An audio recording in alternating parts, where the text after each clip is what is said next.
Hello, this is Janet Michael. In addition to hosting the Valley Today each weekday at noon on the River 95.3, I also produce podcasts, and I'm excited to introduce you to a new podcast series in partnership with Lord Fairfax Community College. Having provided higher education and career training for the past half-century, LFCC is tightly interwoven into the fabric of the Northern Shenandoah Valley and Piedmont regions. Join me every week for conversations with current and former students to hear their funny and inspiring stories as we learn about their journey to higher education, the role that LFCC has played, where they are now, and where they plan to go. We'll also talk to current and former professors about their experiences and best memories of LFCC over the past 50 years. Get every single episode as they're released on our website at theriver953.com under the podcast tab, or you can subscribe for free in Apple Podcast, Google Podcast, on Spotify, Amazon Music, wherever you listen to podcasts. Just search for LFCC Stories.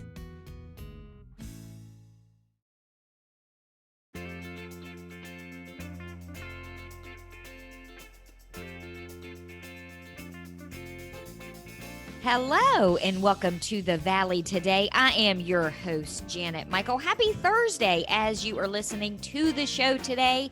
We have pre-recorded our conversation, of course, on the Zoom screen, and I am happy to welcome back Mitch Moore. He is the Senior Vice President at Shenandoah University, and we're going to be talking about the mass vaccination site that is at Shenandoah University going on as we speak, I would imagine, Mitch. How awesome is it that Shenandoah is playing such a key role in getting shots in arms in our community?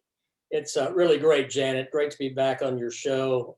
Our partnership with Valley Health and with the Lord Fairfax Health District is allowing us to use our wonderful Wilkins Athletics and Events Center along with a good number of our staff. We have both clinical staff and non-clinical staff because of our unique mix of programs at Shenandoah. To be able to offer to our community an opportunity to protect and get vaccinated from this awful disease called COVID-19. So how did Shenandoah's role come to be a reality in this whole situation with Valley Health and the health department? How did you guys come into this? There are a couple of things. You remember that our relationship with Valley Health goes back decades, and that when Shenandoah moved to Winchester in the early 1960s, we actually took over the nursing program from Valley Health. And that program, of course, has grown over the years. Valley Health has helped us put in many of our health professions programs, our physician's assistant studies, our occupational therapy, our PT program. And those programs are actually located on the Winchester Medical Center campus.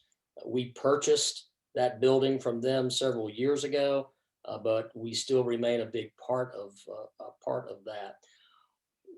If you fast forward, Valley Health certainly knew about our surveillance testing program. We asked for their advice and counsel about looking at the protocols for that to make sure that we were in good faith there. They have been advisors throughout the pandemic to our community. And so they are no stranger to the university. When they began to look at vaccinating the 1A population, the medical folks, the EMS folks, those that fell into that, to see how we could help from a volunteer standpoint. It is a massive undertaking to set up logistically a COVID vaccine clinic. There are many things that go into the works in addition to handling the vaccine properly. And so we were able to help in early December at their clinics at the Winchester Medical Center Conference Center by working with registration and providing runners and just getting into helping them make sure that their medical community was safe. And that went all through the holiday break. when it became apparent that they wanted to expand their efforts and set up multiple points of dispensing, which is what you call these pods, it became clear that the Winchester Frederick point of dispensing would be good to do at our James R. Wilkins Jr. Athletics and Events Center, where we had the space to accommodate. And so there was a little team that was put together of SU people. There are a number of folks on our staff that have been very involved with Valley Health and know what is needed in terms of running it. And so they came over, we looked at the site, we figured out a flow of how things would work. And we began to put some ideas into place. And we quickly discovered that we could run about 2,500 people through our facility a day, given the current setup that we have. And when I say that, Janet, what we're able to do is a wonderful experience in a vaccine clinic, but we're also able to do our surveillance testing in the facility as well. And we're doing that with our students and athletes. So you're not stopping that no, ma'am. You're really doing both things at the same time. We're doing two things. In fact, we're also holding athletic practices in there as well. And what has been so neat to watch is that as people come through the vaccine clinic, and there's a 15-minute observation period that everybody who gets vaccinated has to go through, they will actually kind of tilt their chair over and watch our baseball team practice, or our basketball team practice, or the lacrosse team, or our softball team. And I think that there is this feeling of we're getting to the point where there's going to be a bit of normalcy coming back into our life. We're not there yet. We won't be there for several months, but I think that is the hope. And then, we wanted to make the experience as good as we could. And so that went from everything from arriving in our parking lot to being parked in a parking space quickly. We have golf carts to help the elderly folks get from their car down to the entrance of the Athletics and Events Center.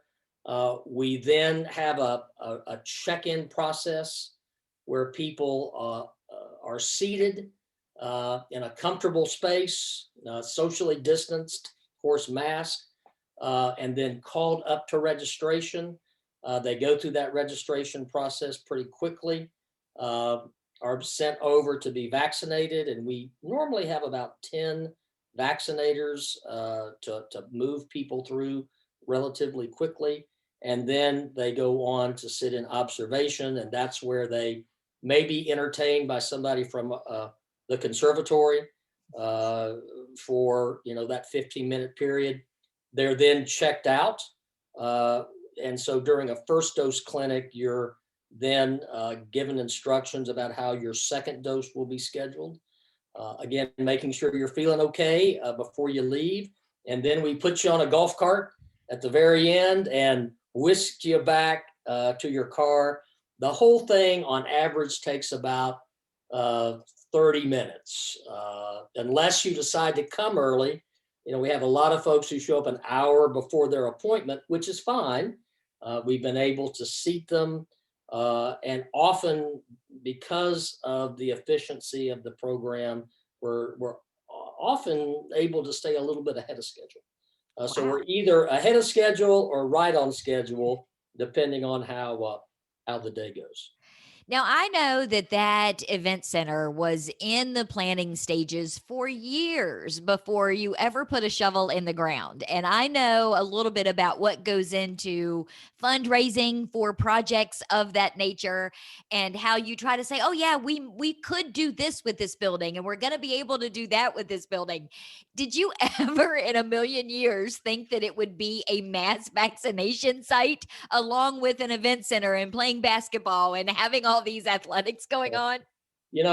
That's a really good question, Janet. When Jimmy Wilkins and I sat down to talk about this facility, and I'm usually the one who ends up interacting with Jimmy for a variety of reasons.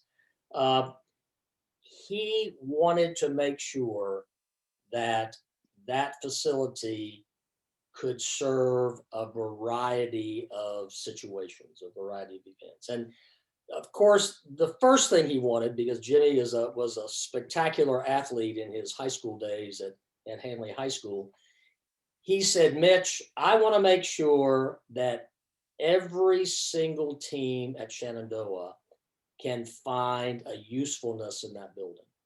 So it is not just an indoor arena for our basketball teams and volleyball teams and track teams. We have batting cages for softball, baseball, and golf. You can swing a golf club in there. Our lacrosse teams come in. Our field hockey teams come in. Every single team uh, can find utility in that building. He also wanted to make sure that our area had a premier events space. And so all of the athletic material can be put up in the ceiling. We actually have special carpet that we lay down on the entire Mondo floor. And it literally becomes, a 55,000 square foot space for events that we have used for graduation.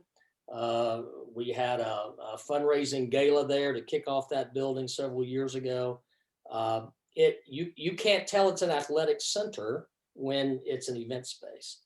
And then we did think about the idea that if, heaven forbid, there was some type of emergency, that would serve as the largest shelter for our community. It's the largest building, 70 miles in either direction.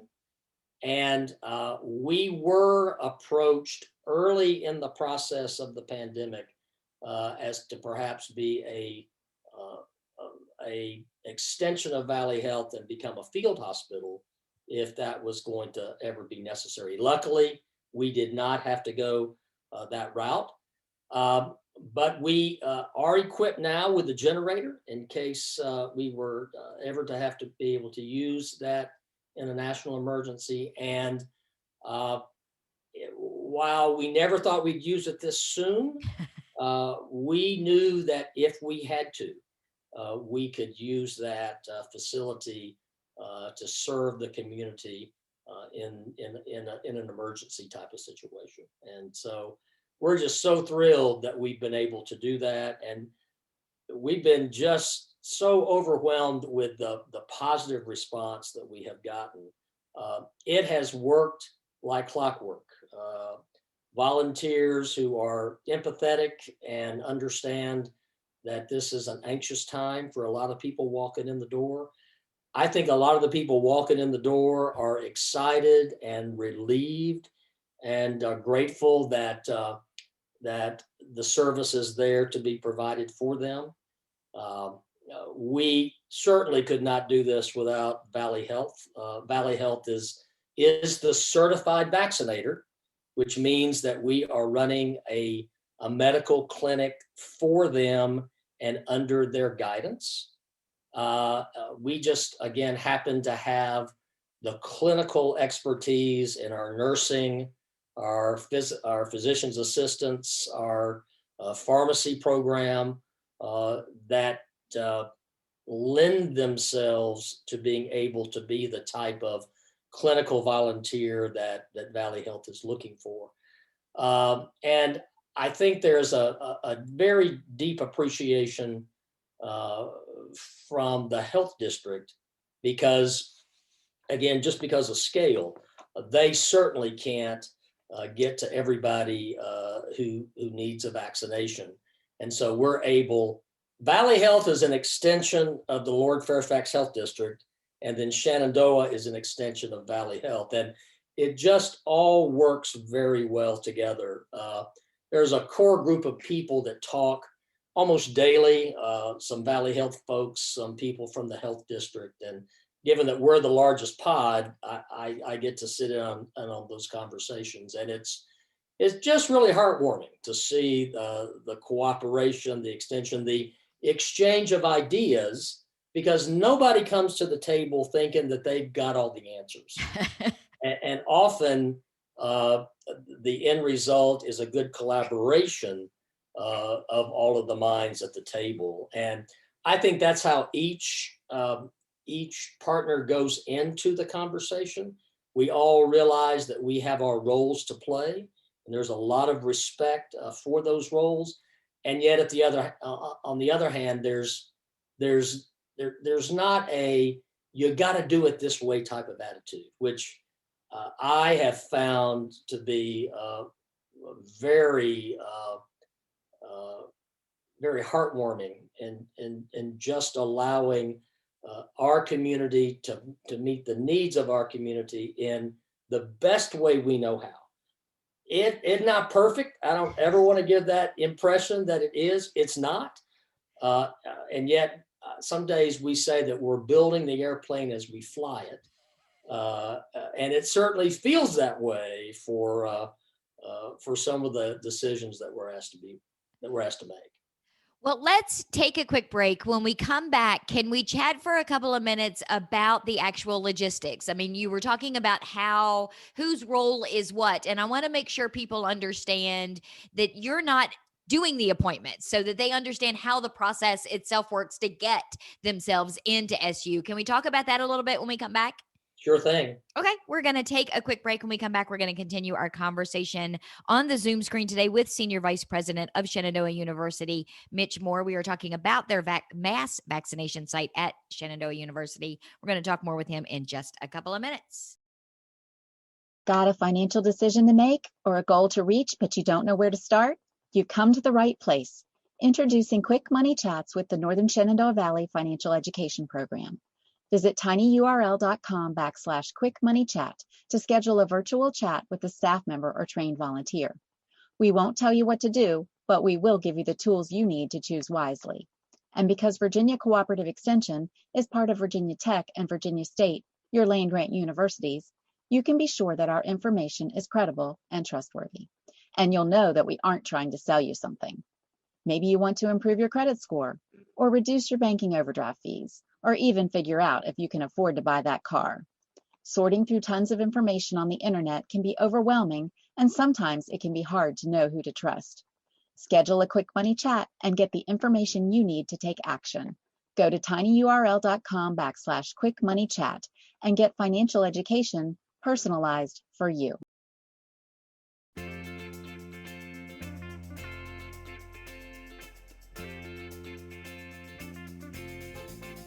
Welcome back to the Valley today. I am your host, Janet Michael. Happy Thursday as you are listening to the show today. We, of course, are pre-recording our conversation on the Zoom screen. We are chatting today with Mitch Moore. He is a Senior Vice President at Shenandoah University. We are talking about the mass vaccination site that they are holding at the James R. Wilkins Junior Athletic and Event Center, or did I get it backwards? Is it events and athletics? Which one comes first, Mitch? We call it the WAC. It's the Wilkins Athletics and Events Center.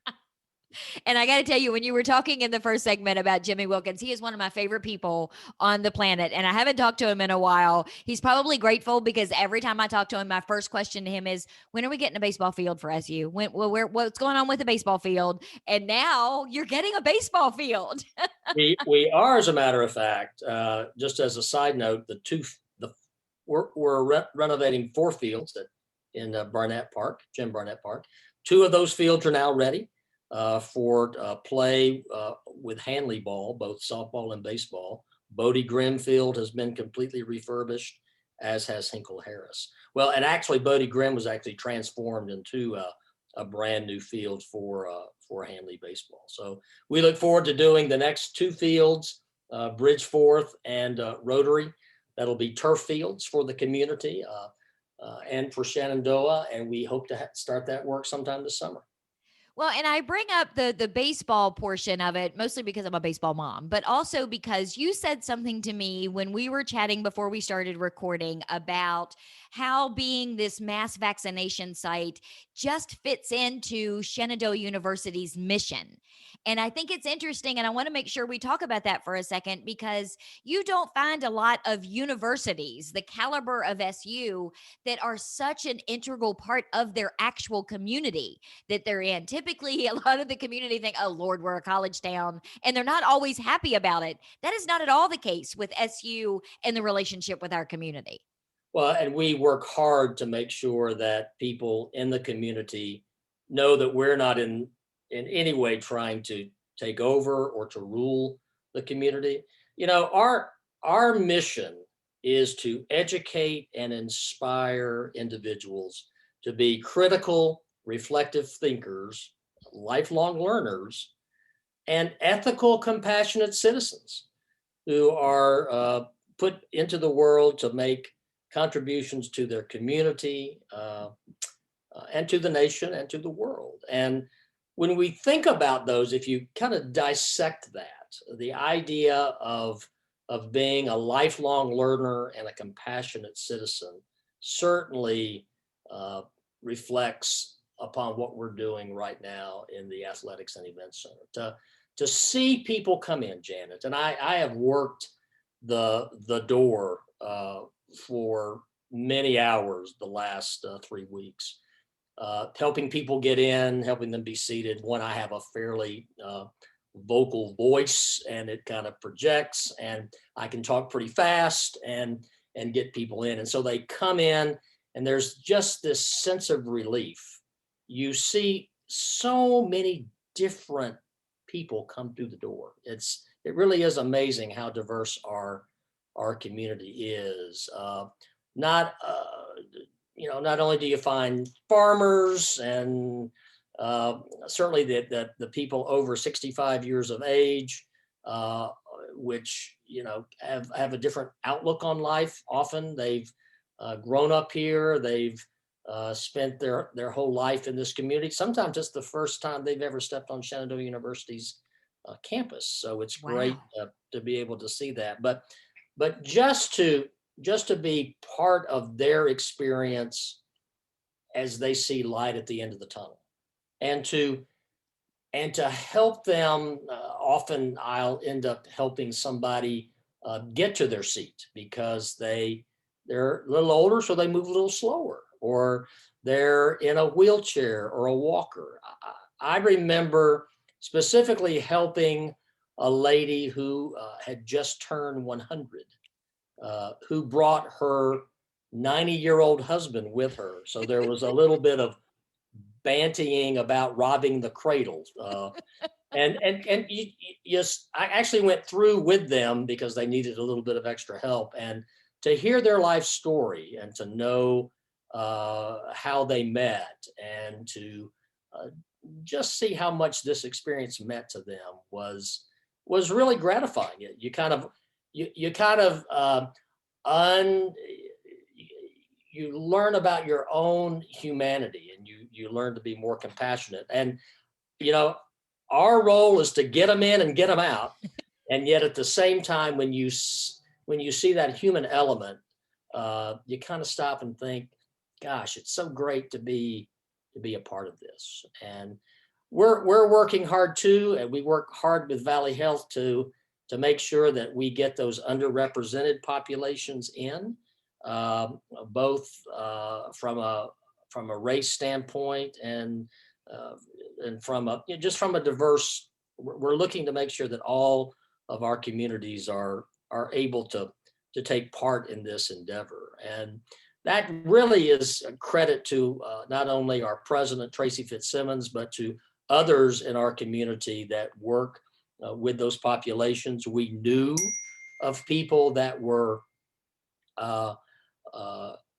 the community leaders in in some of those communities. And sometimes those populations react differently Mhm. than I, as a white male, might react to information. And so it's been great to have those types of pipelines into helping Valley Health offer those individuals an opportunity to get vaccinated as well. And we talked too in the first segment about the logistics of it. And first, I don't think people really do realize what is involved. It's not as simple as throwing some chairs up inside the event center and saying, "Come on in and have a seat, and we're going to put a shot in your arm." I know from my conversations with Dr. Fight at Valley Health that there were trainings to give the vaccinations. I mean, there are all of these steps that are involved, the cleaning that you must do at the end of one day into the next, and probably throughout the day as you're doing it. There are a lot of things that go on to make this happen. And a separate and apart from that are getting the appointments. You guys at Shenandoah aren't setting the appointments. That's done through Valley Health, right? Yes, it is. And again, I think it's important to recognize Valley Health as the official certified vaccinator. And that gives them two huge realms of responsibility. One is the vaccine supply. And so they are the ones who are responsible to VDH to monitor their doses, monitor how many doses they have administered, making sure that they extract the amount of doses out of a vial that they have, making sure they don't unfreeze more that they can use.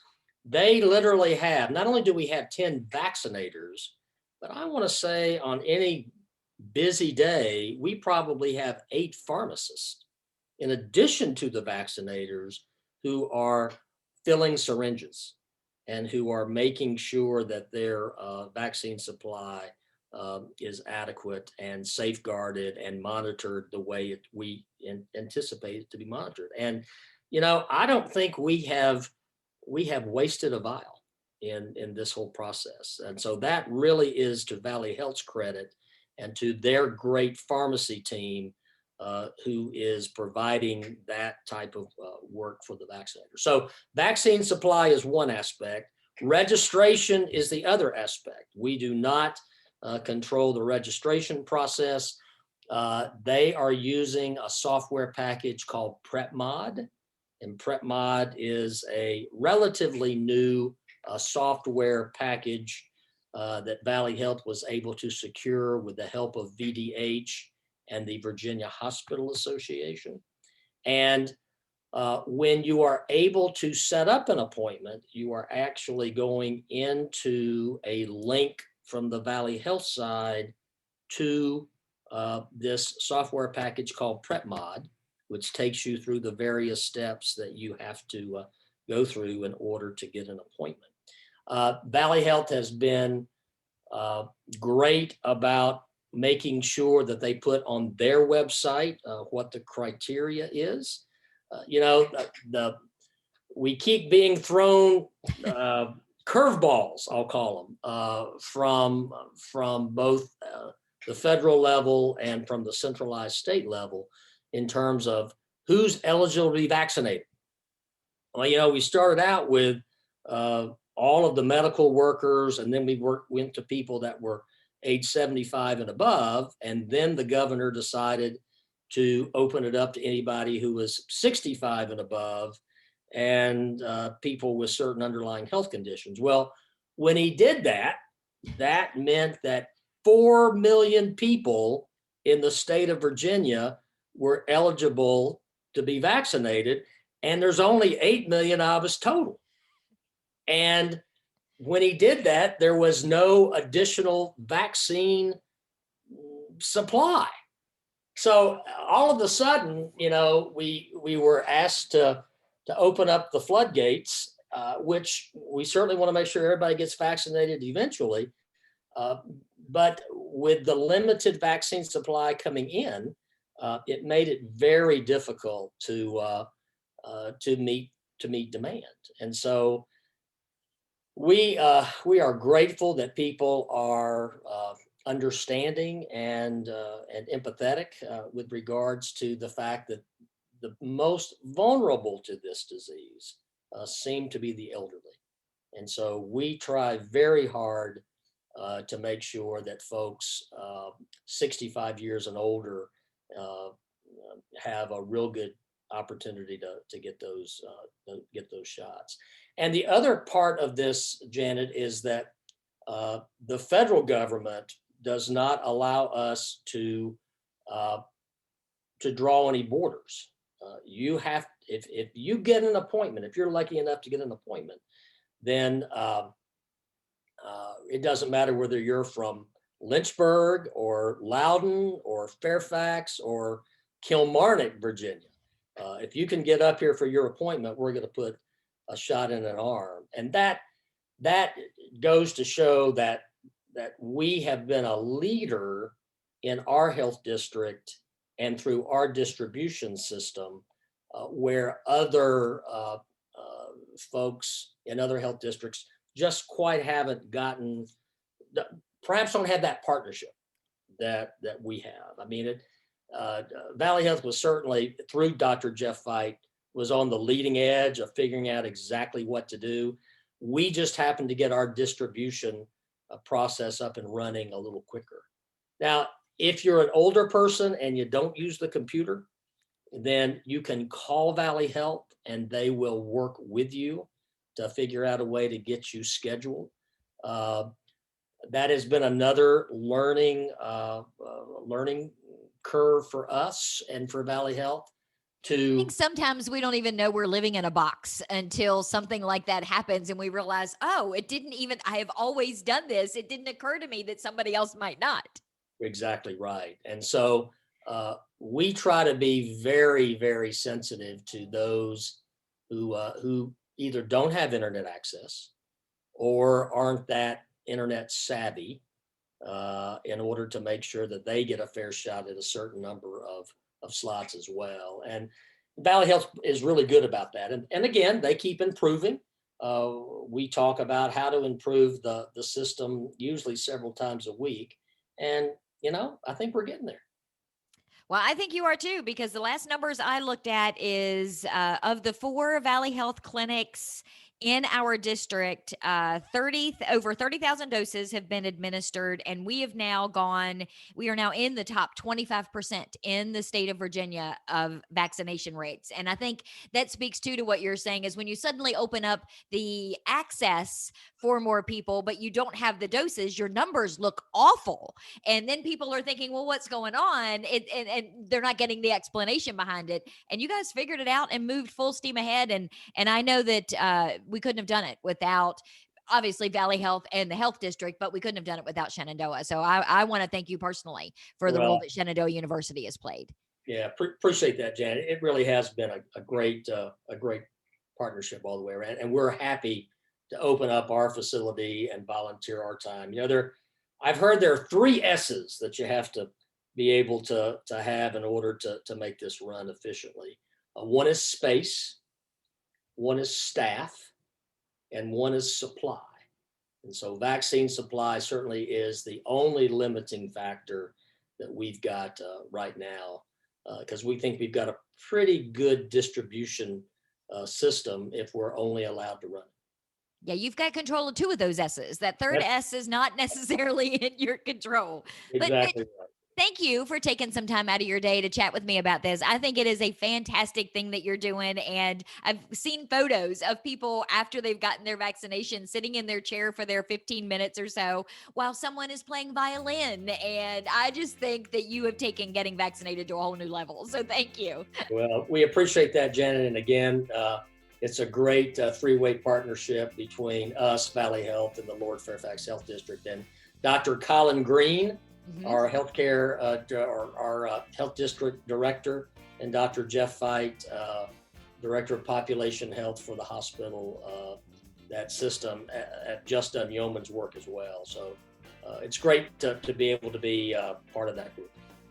We are going to wrap up our conversation today with Senior Vice President Mitch Moore from Shenandoah University. We have been talking about the mass vaccination site at Shenandoah. I will put links to everything that we talked about today up on the show notes page, including the phone number that you can call if you are not as computer savvy as we discussed. I'll be back tomorrow. I'll have a brand new episode of The Valley Today ready to go for you just a few minutes after noon, so meet me here then.